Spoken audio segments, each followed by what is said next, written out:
ओम शांति। जगत पिता, विश्व नियंता, सर्व आत्माओं के पिता, हमारा परम प्रिय भगवान शिव बाबा आमको सोमान विषय पढ़ाउछंती। पिलामानको सम्मानित करने बहुत गुड़े सोमान से सज्जित करछंती। किंतु केते भाई भूणी मानकर कंप्लेन थाए कि आमे सोमान मन रखी पारुनो कि मन रखा कोशिश करूना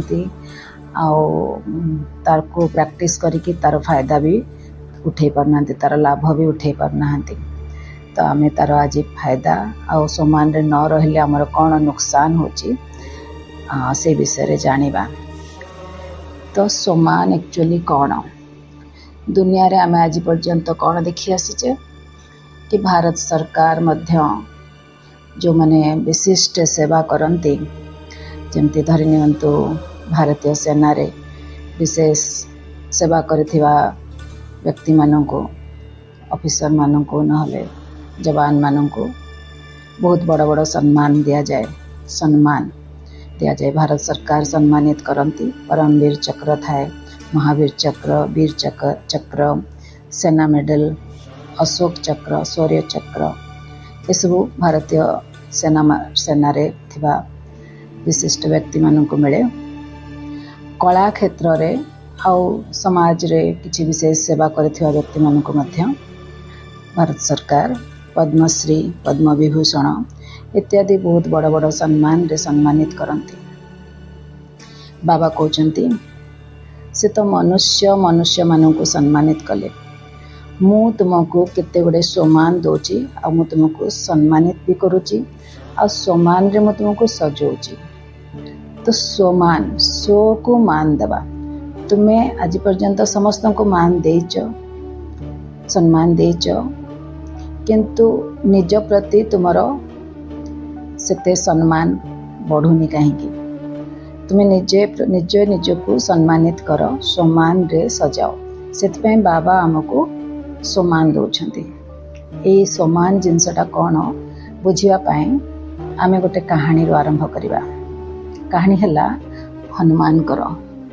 हनुमान गोटे छोट बानर थिले, बच्चा थिले। जेतबे बच्चा बचपन कहानी, बच्चा थिले, बहुत बलशाली थिले और बहुत चतुर चालाक बलशाली। जेहेतु छोट पिला थिले तो बुद्धि दुष्टामी रे लगी जाउथला, दुष्टामी करथिले बहुत।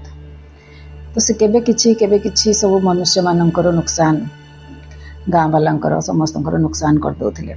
तो गाँ वाला माने पुणे जाइकरी ऋषि मुनि मानक आगे कंप्लेन लेके जाउथिले, देखंतु ये बहुत दुष्ट होची आ कहा कथा मानुनी, बापा माँ को कथा भी मानुनी, कहा कथा मानुनी।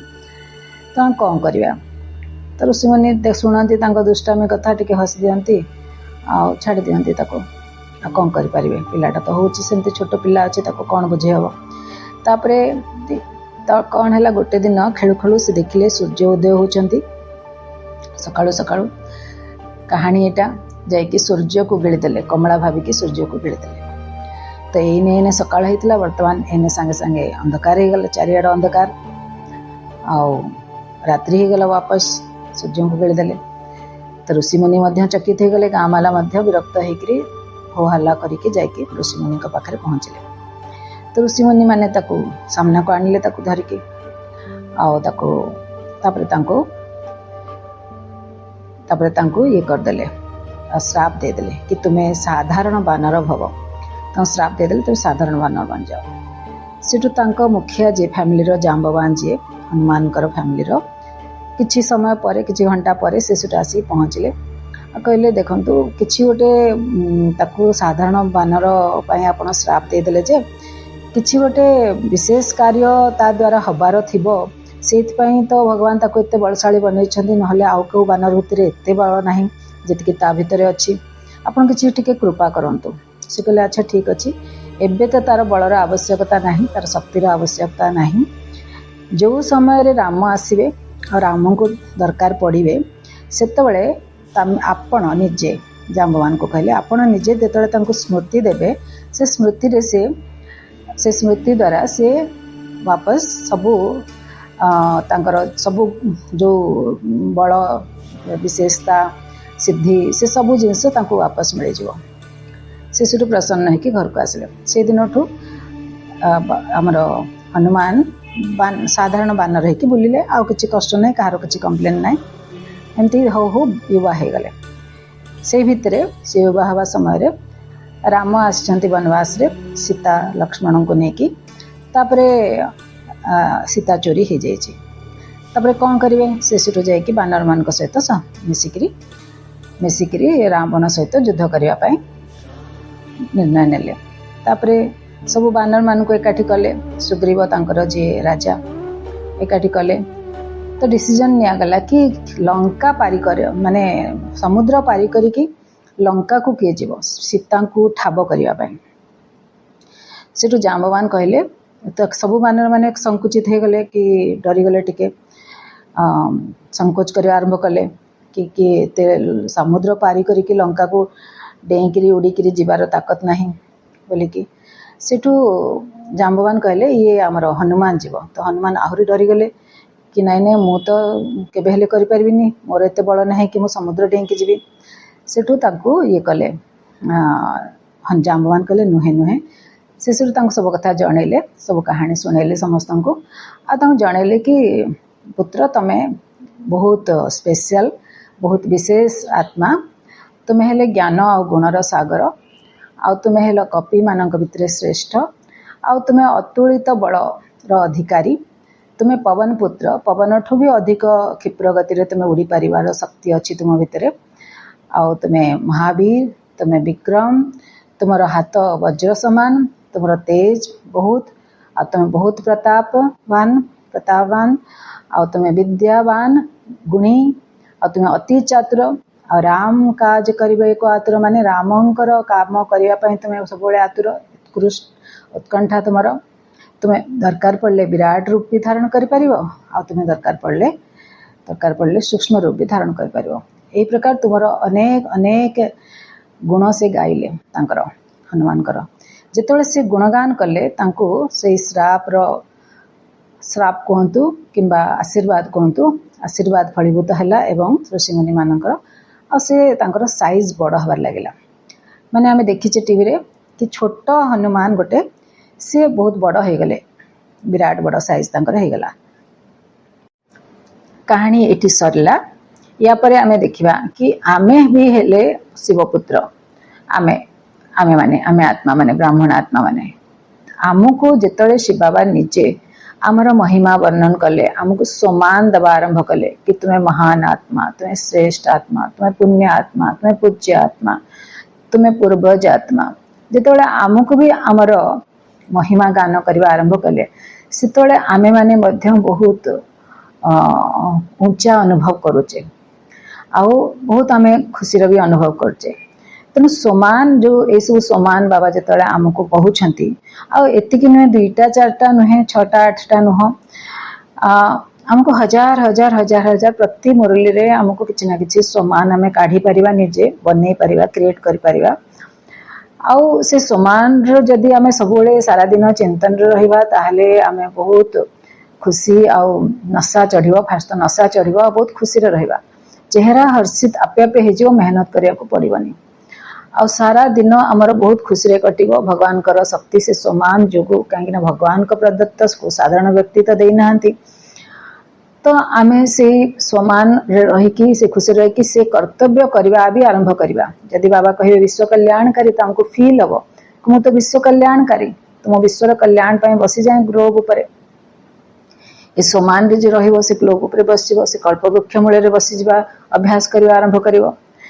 तो तुम्हें परमात्मा प्रिय संतान श्रेष्ठ रचना तुम्हें तांकर प्रथम रचना जिते ये बाबा हमको कहते से आम पुणी परम धाम रे जाकि बस जाऊे तांकर श्रेष्ठ रचना तांकर प्रथम रचना तांकर प्रिय रचना।